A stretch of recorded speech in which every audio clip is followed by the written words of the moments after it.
Greetings from my house where it's like 9 degrees outside. So, yay 2026 and yay winter. And yay hot water with lemon. And I've been doing this and it's amazing how stunningly awesome this is. So there's life lesson number 1. A heads up, I'm going to go through really smart stuff I found on LinkedIn or other places. I'm going to share it with you.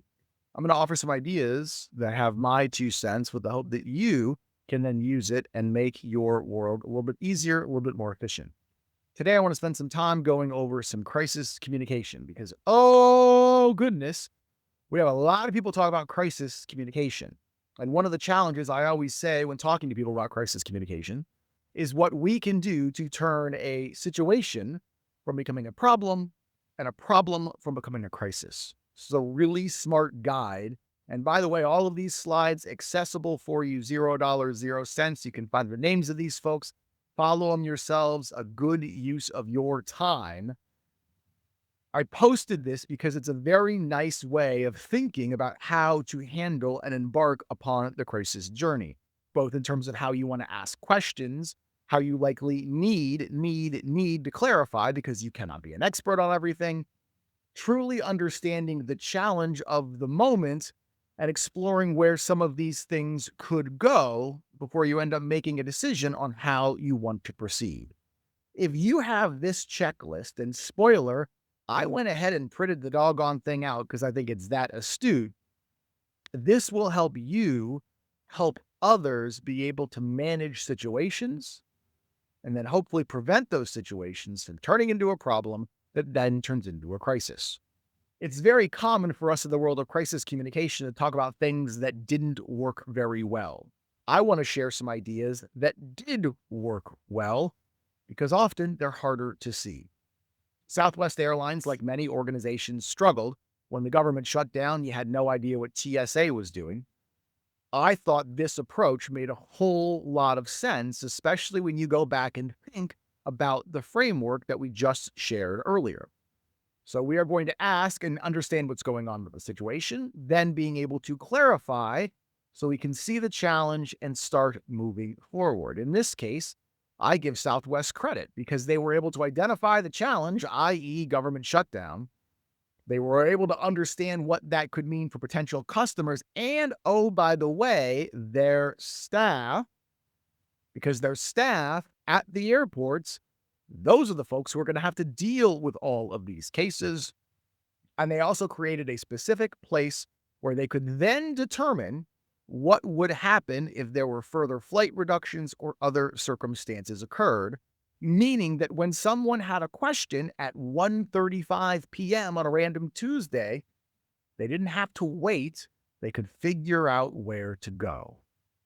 And one of the reasons I really appreciate this is the last line talking about how they know these imposed cancellations could impact an important moment and how they appreciate your understanding. Meaning, they kind of said sorry without saying sorry. And there are ways we can express empathy without admitting we screwed it all up and putting ourselves in a giant bed of legal liability. Yay, Southwest Airlines, job well done. I love leading crisis communication. It is one of the most fun things I get to do as we go through scenarios, understand what we should be doing and understanding what we shouldn't be doing. Many times people will ask why they are so important. This study, I tend to think, validates that, knowing that more than 1 in 4 people have no clue what the crisis plan is. Now, let me stress, this means they know nothing. Do they actually know what to do should a crisis happens? Like, they might have seen the plan. Did they retain any of it? Yeah. I share this in part because I love doing crisis exercises. And if you want help, give me a call. Great. More importantly, the people on the front lines, those are the ones that have to respond to crisis. They're ready or they aren't. And we can create any kind of org chart or structure or anything on earth that we want to do. We know when a crisis happens, you are probably going to talk to the first person that you see, regardless of what's in the plan. They are ready or they aren't. This study suggests Overwhelmingly, they aren't ready. They aren't even aware to not be ready. That's how not ready they are. Find ways to empower them. And if you don't have that plan, I'll gladly work with you to find one. And how do I do that? It's a fair question. We all remember Maslow's hierarchy of needs from our Psych 101 class. Chris McGrath, who's brilliant. He is absolutely brilliant. I would encourage you to follow him 10 minutes ago. He has come up with a really astute model that takes the notion of Maslow's hierarchy and applies it to the world of internal communication. And I think that's incredibly helpful for you because one, you all work with people internally and have to communicate.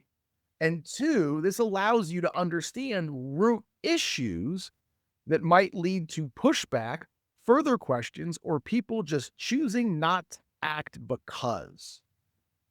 As we think about crisis, I will tell you we need to think about internal first.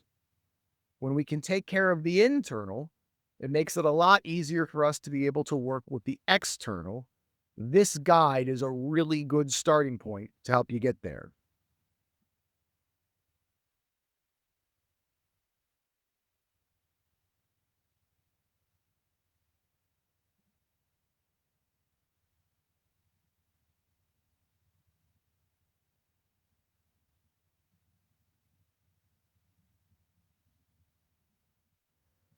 And once you're there, it's inevitable for there to be a question about budget, how much you want, how much you need, and how much you absolutely by Lord have to have.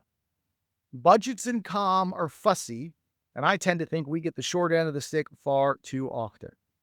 Anyone having questions about budget, whether it is for their internal comm, their external comm, my argument to you is think about all of your communication in the lens of being proactive as we try to plan for a crisis. And when you look at some of these variables and what internal comm really does to support your team and to protect your brand, I think it makes these arguments a whole lot easier to justify. A reminder, all of these slides are available. They're easy to find. And so am I. You are welcome to email me. You are welcome to call. You can leave a voicemail. I respond to those. You're welcome to text. I occasionally respond to those. But I want to be a resource to help you be able to help others. And I want to be a resource where we can use strategic communication to make the world a better place. So if there is something that I can do, please don't hesitate to reach out.